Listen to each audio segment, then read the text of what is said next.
So, think about what's the holy grail between somebody taking action or not. It's one word, certainty. When somebody is absolutely certain, the common word is believe, right? But, you can believe at a general level or you can believe with certain. When you're absolutely certain that if I do this, it's going to get that result and that result's going to change my life, you'll do it. When you think it absolutely is not going to work, you're never going to do it. The middle no man's land of maybe it'll work, maybe it won't, that's the piece that kills people, right? So if it's a must for you, you got to make it work, right? In our case, right? That's an example. If it's not a must for you and you're not sure, you don't know what to do. So years ago, I'd look around and say, okay, how do people get themselves to follow through that haven't been following through? What's the difference? And I started interviewing hundreds of people, literally, and eventually thousands, because I had thousands of my events. So I'd ask the group to give me their feedback. And I came up with this model. It's like the holy grail of belief, or the holy grail of momentum. It's like the difference between what makes the rich get richer and the poor get poor, right? And the difference we all know is mindset, but like, how's that built? So this is what I did. I created these stupid four little boxes, and I'll scribble it here for you. You think about the first thing that determines whether you can do something or not, and I put that in this first box at the top here on the left side, and it's potential. Like, what's the potential of a human being? Like, when you guys started, you proved something no one had done in history. You ran the 4-minute mile, right? For golly knows how many centuries, they're trying to run a 4-minute mile. Roger Bannister does it. How did he do it? Do you remember? You did it in this industry, right? You made $1 million in a day. No one had ever done that in history, right? After you did it, a bunch of other guys are doing it because it became possible. Roger Bannister didn't just go physically practice. He made a shift in his head. He practiced in his head because he could never achieve it physically, so he had to change in his head first so that the result became certain enough he believed it, and then his body got him through. After Roger Bannister ran that 4-minute mile, within 2 years, 37 people ran a 4-minute mile. Wow. When no one in history had ever done it. Now here's how it works. The potential for anybody getting your product is extraordinary. They can do what you've done as much, more or less. They can do whatever they want to do. The potential's there. The market's proven that. Whether or not they tap into that potential has a lot to do with what action they take, which is the question you came to me with, right? Like, God, they all have potential, but they're not taking action. And we all know that the action they take is going to determine the results they get. That's pretty obvious. So most people have a belief about what their real potential is no matter what you tell them. And that affects how much action they take. And of course that affects the result. And then ironically, that result reinforces their belief. And then that belief affects it. So I'll give you an example. Let's say a person has unlimited potential, we all agree. But they take little action, little results. Why? Because they have to start with a problem with their belief. They don't believe it's really going to happen for me. Maybe for Frank Kearns because he's got the cool hair and stuff, or maybe it's for you because you're so driven, but it's not me. Maybe Tony Robbins because he's a freak, got these big teeth. Whatever their thought process is, right? They got this thing, right? But what happens is, if you believe that there's very little potential, how much action are you going to take? Nothing, little. And when you take little potential with a little action, what kind of results do you get? Lousy little results. And when you get little results, what does that do to your belief? You go, see, I told you this was a waste of time, told you this wouldn't work. And then what happens? You tap even less potential. You take even less action. You get even worse results, and your belief gets even weaker. And this sucker feeds on itself until you are in a downward spiral. It's poisonous. It's poisonous and it's self-fulfilling. Now, what if something could happen that could come along and fill you with a sense of absolute certainty? Not like I believe, but where you know. In you guys' case, mine as well, we knew because we had to. Because we burned the boats. There was no other option. We had to find a way. We weren't going to live that way. We all did it in different ways and for different reasons, but in essence, that was it. If you get yourself in a state of certainty that this is going to work, I'm going to find the way, and if this doesn't work, I will make the way, then you tap a lot more potential. And when you're certain in your potential, you take massive action. And when you take massive action, you really believe in something, you get great results. When you get great results, your brain goes, see, I told you I was a stud. I told you this thing would work out. Now you're even stronger. You tap more potential, take greater action, greater results. That's how you went from $300 in a week to $2,500 in 5 days to $100,000 in a month to $1 million in a day. Same thing with you. And we get momentum. That's why the rich get richer and the poor get poorer. Now some people go out and they go, well, I'm going to take a bunch of action. All right, I'm going to open this product. I'm going to try it. And they'll say to you, I even did it.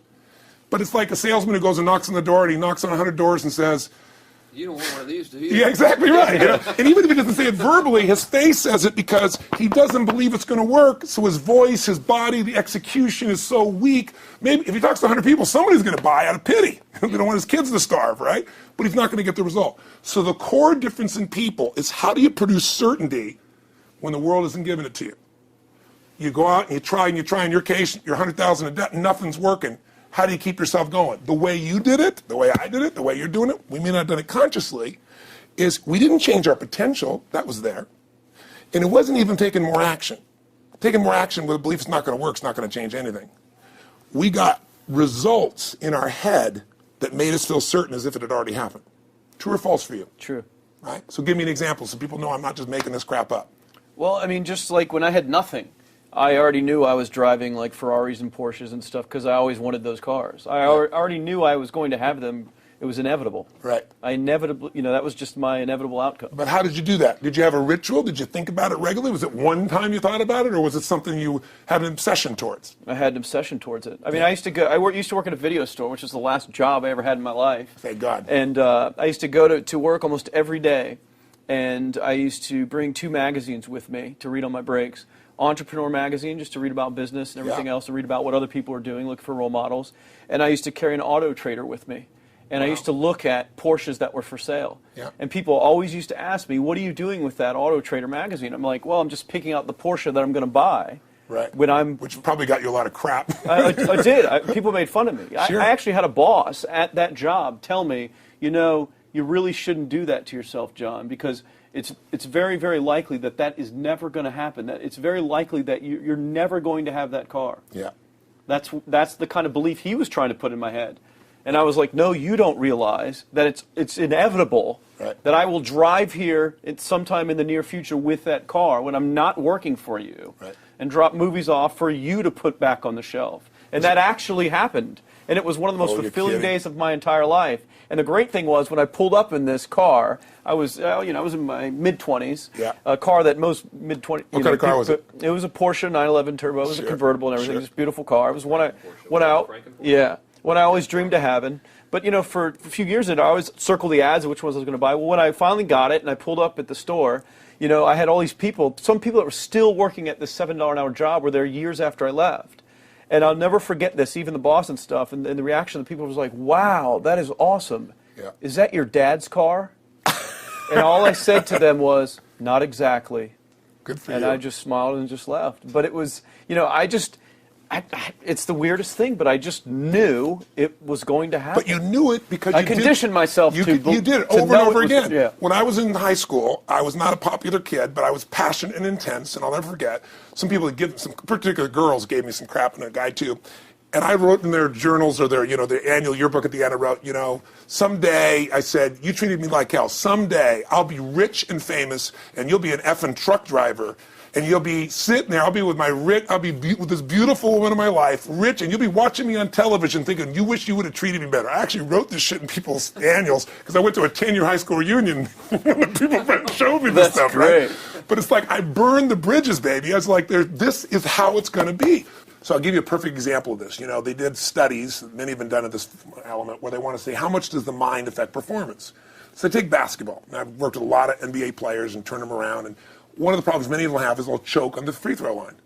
Well, everybody knows in that case, if you normally shoot really well and now you're not, something's interfering, something's getting in front of your state, some uncertainty, right? Obviously. So they take a group and say, we're going to make them better. How do you make somebody better who's got this mental block? So they take a group of guys and they're going to do free throws, and they do one group where they just practice for 6 weeks. Totally intense practice, and I forget the number of free throws, but they got to do this many free throws every day. Take a second group, and they have them not practice at all. Obvious. And they take a third group and they don't let them touch a basketball. All they do is have them practice in their mind, but the key is it's not practice makes perfect, it's perfect practice makes perfect, as corny as that sounds. So these guys see themselves making the shot every single time, conditioning their mind and body that it's perfect every time. They're not interrupted by a reality that would screw with them. So at the end of 6 weeks, they tally it up, and now they give them a test to see who has the highest free throw percentage, success. What do you guess it's going to be? Well, the obvious person says, obviously, it's not the guys that didn't practice, but which one is it, the mind, or is it the ones that actually practice? I'm assuming the mind. Yeah, you would assume it because it's true. Right. You intuitively know the truth, that practicing's not enough. It's getting yourself so certain so many times that now when you go to do it, there's no hesitancy, and you execute. It's having that absolute certainty that makes you tap your full potential, take massive action, get massive results, be reinforced to have even stronger belief. This is what makes somebody a star at anything. It's like Jack Nicklaus, the golfer. Yes. He visualized every shot and where it was going, landing right where he wanted it before he ever hit it. Every single time. And what do most Every golfers single do? time. They just take a practice swing and they kind of hope for the best and point in the right direction and hit it. And some of them, if they've had some bad hits, what are they really focusing on?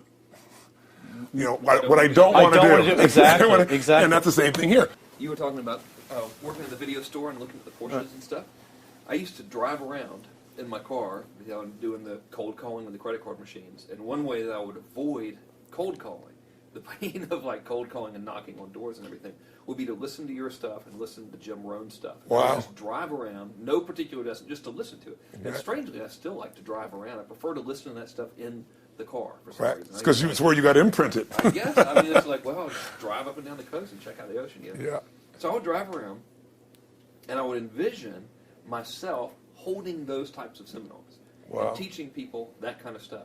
And 3 weeks ago, I was teaching a seminar in San Diego, and I was talking about beliefs and envisioning things, and I had to stop. And I shared with the audience, I was like, you're not going to believe this, but I actually used to envision this very moment of Wow. me talking to you right now. So Wow. it really, really works. Wow. Definitely works. Makes a difference, I'd say. I'll tell you what, I worked with Andre Agassi in 1993, I think it was. He'd been #1. He dropped to 32nd in the world. And he was literally ready to quit with no exaggeration. His father was managing him, and he was so angry with his life. And he went through some, I think, wrist surgery at the time, and he's working on his swing. And he was dating Brooke Shields at that point. They weren't married, and not his current marriage, obviously. And so she said, you got to come see Tony. She goes, I don't need motivation. He goes, he's not motivation, man. He's strategy. He'll show you how to make that shift in your head. So he comes. I work with the guy. In the beginning, he's saying, you know, do your magic stuff. Like, oh, yeah, great, thank you. And I said, tell me, if you ever hit a tennis ball perfectly, and I'm trying to get him in the zone to remember that time, like you visioned, where he was perfect at it. He goes, of course I have. And I get him vision over and over again. And finally, he's in the zone. He's feeling that again, right? He's seeing it, and he's feeling certain, and the swing is going perfect. And I said, how's that feel? He goes, it feels perfect. I said, but are you thinking about the swing? You're not thinking about the swing. You're not thinking about how to do it. You're just seeing the result you want so vividly that it's there. So all I did was train him how to go in that state over and over again. He won the next weekend. The second weekend he came in second. Within 6 months he was #1 in the world again. And he gave me unbelievable credit. But all it was conditioning the mind. You did it with tape, so did I. We were just talking about this earlier, Pam and I used to go when I was 17 years old down to downtown Los Angeles, this place called Night Education, K-N-I-G-H-T, like in the night. I'd save up all my money, work as a janitor, and I would get these tapes and listen to these things over and over and over again. I went there for years, and I didn't have enough money, and I leveraged everything I had, but I knew how to train my mind. It's the one thing I knew how to do. This man's name was Mario. I saw him in his 80s. You know, he obviously knows how my life turned out and was very proud of the role he played in that process. He used to tell people the story. This guy's the real thing. He didn't just start out this way. This is how Tony did it. He listened to these tapes. He conditioned himself, right? This is the real stuff. He passed away a few years ago. I'm calling his house, and he passed away, and his daughter was there, and she wanted to share with me that how I touched his life and so forth. But the best thing was, I thought, you know what? I want to get those tapes. I want to get that stuff that conditioned you. I want to go back to that moment like you did of, you know, that moment was visualizing, now I'm living it. And she said, he left all this in his will to you. So I have all these tapes now that are from the time when I originally went through, and like I'd go to sleep and I had these sleep tapes that conditioned my mind to believe that I could succeed even when I was sleeping, or to build energy in my body. And anybody who wants to succeed has got to know it doesn't just happen.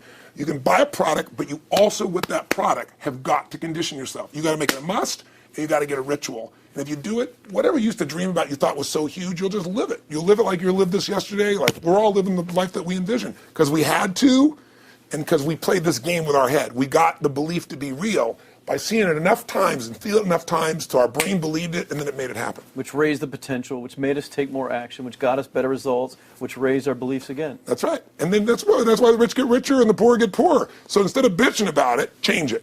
And this is how you change It's like a self-fulfilling prophecy. Completely. It's pretty easy to change.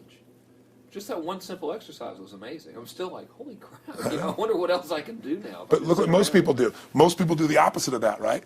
They get the product or they think about doing it, and what do they envision? It not working. That's right. The excuses. So they vision it not working. As soon as they envision it not working, they feel uncertain. As soon as they feel uncertain, how much potential they tap? Little, if anything. And so they send back your product, and then you listen to the damn thing, you know? And guess what? What does that do, by the way? They make that as another lousy result in their life. I didn't even follow through on that, and they believe even less. This process is the Holy Grail. It's where the whole game changes, and anybody can do it, and they can do it in a few minutes, and if they do it a few minutes each day, then they get a different life. They do it a few minutes one time, their life changes for the day. We're defined by our rituals. Everybody's got rituals, certain things they do every day. And what we three have in common, and anybody that I know of who has a life that they're living that was once a vision, is we saw it again and again and again, even when it didn't work, even when you lost 100 grand, even when I'm working as a janitor, there's something we would not give up on. And if somebody watching wants to change their life, they got to decide what they won't give up on and then put themselves in the state of momentum by a couple little rituals. That's all it takes. And I think especially when it comes to anything related to making money, like making money products or promises or courses, people are so inundated with scams and all this garbage, true garbage, that their natural thinking is that they're so skeptical. It's like they fall into the conditioning of, well, if anything's ever going to work, that thing has to prove it to me before I believe anything. So when they go to approach the thing to make more money with, they're like, well, I'm starting at zero, and this thing has to prove to me that it has any potential at all before I believe that it will. Don't you agree with that's the case? Unfortunately, I agree it's the case, but here's the truth. When somebody says to me, in my business even more, because a lot of people think I'm a motivator. I hate that term. That's never been what I've done. I do believe in energy, and I'm passionate. They see 10,000 people in the room rocking, they go, oh, he's motivating them. I believe in peak state. You get a top athlete, you get in a concert, and you get in state, right? The problem is, to defend themselves so they won't be disappointed again, they lower their expectations. So someone will say to me, well, I'm skeptical or I'm pessimistic. And my response to them is, no, man, you're gutless. It takes no guts to be skeptical. You don't have to have any capacity to be a critic. And now with the web, you don't even have to own that you're the one being the critic. You can burn somebody and anonymously, right? I said, you know what? It takes guts to believe. And if you think something's going to do it for you without you putting your guts on the line, you might as well forget it right now. So this idea that I'm skeptical or they got to prove it to me, it's the biggest lie. What that really is your fear talking. You're so scared of failing, you don't even want to get your hopes up. And if you don't get your hopes up, you might say, well, what if they get their hopes up and somebody gets disappointed? How many disappointments have we experienced in our business careers and in our lives? The difference is some people take disappointment and let it destroy them. Other people take disappointment and let it drive them. And you get to choose.